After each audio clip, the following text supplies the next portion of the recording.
Hello everyone. Shafi Parambil പൊന്നുമക്കളെ ഇൻസ്റ്റഗ്രാമിൽ just scroll ചെയ്യുമ്പോൾ ഒരു വീഡിയോ കാണാനിടയായി. ഗുജറാത്തുകാരനാണ്. അവൻ പറയുന്നത് കേരളത്തിൽ ഒരു MP ഉണ്ട്, വടകരയിൽ ഷാഫി പറമ്പിലാണ്. അദ്ദേഹത്തെ പോലെ നല്ലൊരു MP ഞങ്ങളുടെ നാട്ടിലും വേണമെന്നാണ് ഗുജറാത്തിൽ പോലും പറയുന്നത്. ഒരു കാര്യം പറയുകയാണ്, എങ്ങനെയാണ് ഷാഫി പറമ്പിലിന് ഇത്രയധികം ഫാൻസ്? നിങ്ങൾ ചെറിയൊരു കാര്യം ചിന്തിച്ചാൽ മതി. വടകരയിൽ വിജയിക്കുമ്പോൾ ഷാഫി പറമ്പിൽ ഉണ്ടായത് വെറും 20K ഫോളോവേഴ്സ് ആണ്. ഇപ്പോൾ ഷാഫി പറമ്പിലിന് മില്യൺ കണക്കിന് ഫോളോവേഴ്സ് ആണ്. എങ്ങനെ ഇത് ഉണ്ടായി? അത് ഷാഫി പറമ്പിലിന്റെ കഴിവാണ്. എങ്ങനെയാണ് ആ കഴിവ്? ജനങ്ങളെ കൊണ്ട് ഭരിച്ചു കാണിക്കുകയാണ് ഷാഫി പറമ്പിൽ. ജനം ടി വി ഷാഫി പറമ്പിലിനെ വിമർശിച്ച് ഒരു വീഡിയോ ഇട്ടു. അതിന്റെ താഴെ വരുന്ന കമന്റ് BJP-ക്കാർ കമന്റ് ഇട്ട് പറയുകയാണ്, ഞാൻ BJP ആണ്, പക്ഷേ ഇവിടെ വരേണ്ടത് ഷാഫിയെ പോലെയുള്ള നല്ല മനുഷ്യന്മാരാണ്, ഇവിടെ ഭരിക്കേണ്ടത് ഷാഫിയെ പോലെയുള്ള നല്ല ഭരണമാണ് ഇവിടെ വേണ്ടതെന്ന് BJP-ക്കാർ പോലും എഴുതി വിടാനുള്ള കാരണം എന്താണ്?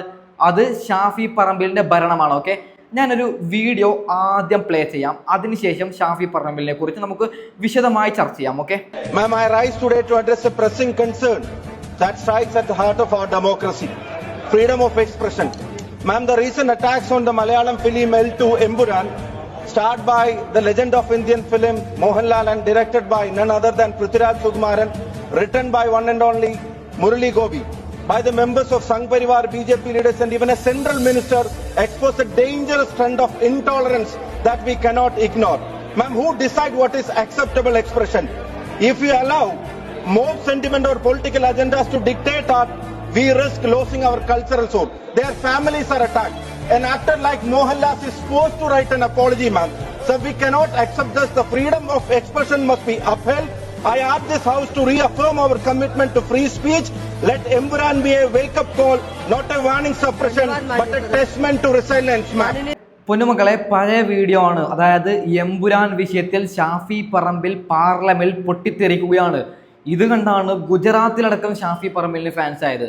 നിങ്ങൾ പറയും, ഗുജറാത്തിൽ മോദി സർക്കാരല്ലേ ഭരിക്കുന്നത്, പിന്നെ എങ്ങനെയാണ് ഷാഫിക്ക് അവിടെ സപ്പോർട്ട്? അവർക്ക് കാര്യം മനസ്സിലായെന്നേ. വിദ്യാഭ്യാസമുള്ള ഒരാൾ ക്ലിയറായി കാര്യം പറയുമ്പോൾ അത് മനസ്സിലാക്കാൻ പറ്റുന്നുണ്ട് അവർക്ക്.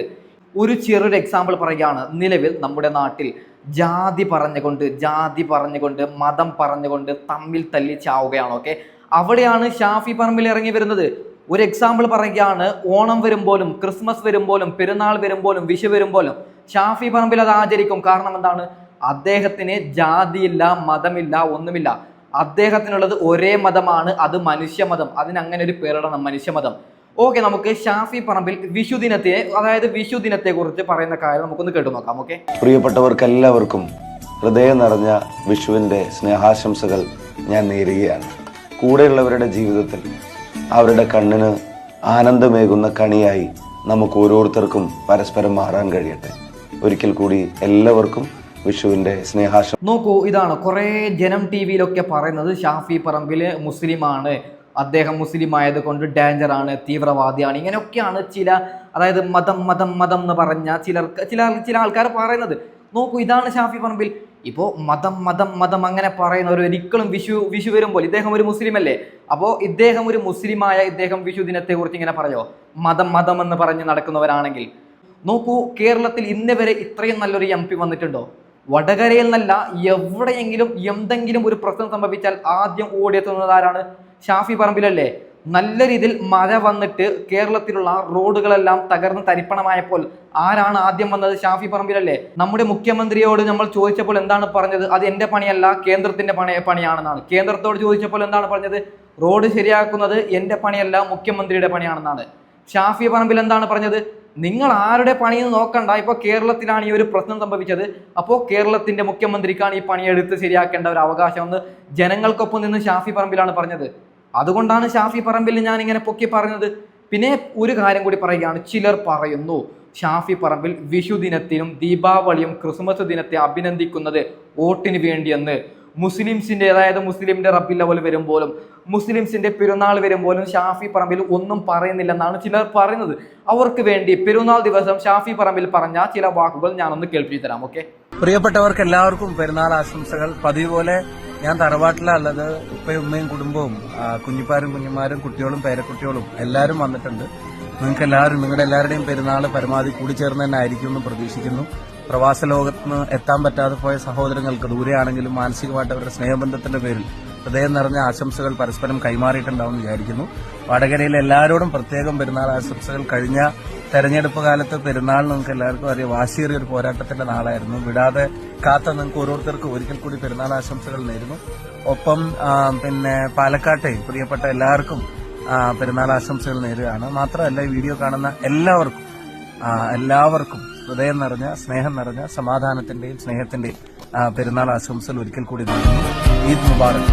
നോക്കൂ, ഇതാണ് ഷാഫി പറമ്പിൽ. അദ്ദേഹത്തിന്റെ ഇൻസ്റ്റഗ്രാം ജസ്റ്റ് നിങ്ങൾ നോക്കിയാൽ മതി.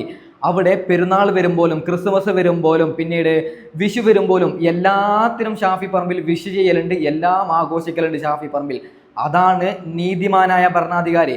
ഷാഫി പറമ്പിൽ ഭരിക്കുമ്പോൾ അവിടെ പ്രശ്നം വരുന്നത് മുഹമ്മദിനാണോ, പ്രശ്നം വരുന്നത് കൃഷ്ണനാണോ, പ്രശ്നം വരുന്നത് വിൻസെന്റിനാണോ, അങ്ങനെയൊന്നും ഷാഫി പറമ്പിൽ നോക്കലില്ല. ഓക്കെ, അതായത് ഷാഫി പറമ്പിൽ വിചാരിക്കുന്നത് അതൊരു മനുഷ്യനാണ്. അവൻ മുസ്ലിം ആയാലും ക്രിസ്ത്യനായാലും ഹിന്ദുവായാലും അയാൾ ഒരു മനുഷ്യനാണ്. മനുഷ്യർക്ക് പ്രശ്നം സംഭവിക്കുമ്പോൾ ഞാനുണ്ട്. അതാണ് ഷാഫി പറമ്പിൽ. അതുകൊണ്ടാണ് ഇങ്ങനെ തുരുതുരാ ഫോളോവേഴ്സ് ഷാഫി പറമ്പിലിന് പോകുന്നത്. സാക്ഷാൽ BJP-കാരടക്കം സാക്ഷാൽ LDF അടക്കം ഷാഫി എന്ന് പറയുമ്പോൾ ഓക്കെ, വേറെ മന്ത്രിമാരെ പേര് പറയുമ്പോൾ അവർ വിമർശിക്കും. ഷാഫി എന്ന് പറയുമ്പോൾ അവർ മിണ്ടൂല. കാരണം എന്താണ്? അവർക്കറിയാം നീതിമാനായ ഒരു ഭരണാധികാരി ഉണ്ടെങ്കിൽ അത് ഷാഫി എന്ന് അവർക്കെല്ലാവർക്കും അറിയും പൊന്നുമക്കളെ. അപ്പോൾ എനിക്ക് നിങ്ങളോട് പറയാനുള്ളത് 2025 ഇലക്ഷൻ വരാനിരിക്കുന്നു പൊന്നുമക്കളെ. നിങ്ങൾ ചിന്തിക്കേണ്ടത്, നിങ്ങൾ ഒന്നാമതായി പാർട്ടി നോക്കാൻ പാടില്ല. ഞാൻ 10 വർഷമായി LDF നോട്ടിട്ടു, ഞാൻ 10 വർഷമായി UDF നോട്ടിട്ടു, ഞാൻ 10 വർഷമായി BJP വോട്ടിട്ടു, അതുകൊണ്ട് ഞാൻ ഇത്തവണയും ഇവർക്ക് തന്നെ വോട്ടിടുന്നു എന്നുള്ള ഒരു ചിന്ത നിങ്ങൾ മാറ്റണം. ആരാണ് മികച്ചവൻ? അവൻ ഏത് പാർട്ടിയും ആയിക്കൊള്ളട്ടെ, അവൻ BJP ആകട്ടെ, അവൻ LDF ആകട്ടെ, അവൻ UDF ആകട്ടെ, അവൻ ആരുമാകട്ടെ, അവൻ നല്ലവനാണെങ്കിൽ അവൻ വന്നാൽ ഷാഫിയെ പോലെ ഭരിക്കുമെങ്കിൽ നിങ്ങൾ വിജയിപ്പിച്ചോളൂ. നിങ്ങൾക്ക് വേണ്ടത് നീതിമാനായ നല്ലൊരു ഭരണാധികാരിയാണ്. നല്ലൊരു മനുഷ്യനെ നിങ്ങൾ പാർട്ടി നോക്കാതെ വിജയിപ്പിച്ചു കഴിഞ്ഞാൽ നമുക്ക് നല്ലൊരു ഭരണമുണ്ടാവും. നിങ്ങൾക്ക് എന്തെങ്കിലും ഒരു പ്രശ്നം സംഭവിച്ചാൽ, ഒരു കോൾ വിളിച്ചാൽ ആ ഒരു പ്രശ്നം സംഭവിക്കുക, ആ ഒരു പ്രശ്നം പരിഹരിക്കുന്ന ഒരാളെങ്കിൽ ഓക്കെ ഫൈൻ, അവൻ പാർട്ടി ഏതും ആയിക്കൊള്ളട്ടെ. നമുക്ക് നമ്മളെ ഒരു പോലീസ് കള്ളക്കേസിൽ പെടുത്തി എന്ന് നിങ്ങൾ ചെറുതായി ചിന്തിക്കുക. ഇപ്പോൾ ഏതെങ്കിലും ഒരു MLA അവൻ്റെ ഒരു പാർട്ടി നിങ്ങൾ നോക്കണ്ട, നിങ്ങൾ വിജയിപ്പിച്ച ഒരു MLA ഒക്കെ വിളിച്ചിട്ട് ഇങ്ങനെ സംഭവം പറഞ്ഞു കഴിഞ്ഞാൽ അയാൾ ഇടപെട്ട് നിങ്ങളുടെ പ്രശ്നം പരിഹരിച്ചാൽ അവനല്ലേ നല്ലൊരു മനുഷ്യൻ, നല്ലൊരു നീതിമാനായ ഭരണാധികാരി. അങ്ങനെയുള്ളവരല്ലേ നിങ്ങൾ വിജയിപ്പിക്കേണ്ടത്. അതുകൊണ്ടാണ് ഞാൻ പറഞ്ഞത്, നിങ്ങൾ പാർട്ടി നോക്കാതെ നല്ല മനുഷ്യരെ വേണം നിങ്ങൾ വിജയിപ്പിച്ച് വിടാൻ. അപ്പോൾ ഏതായാലും ഞാൻ വൈൻഡപ്പ് ചെയ്യുന്നു. Okay, by.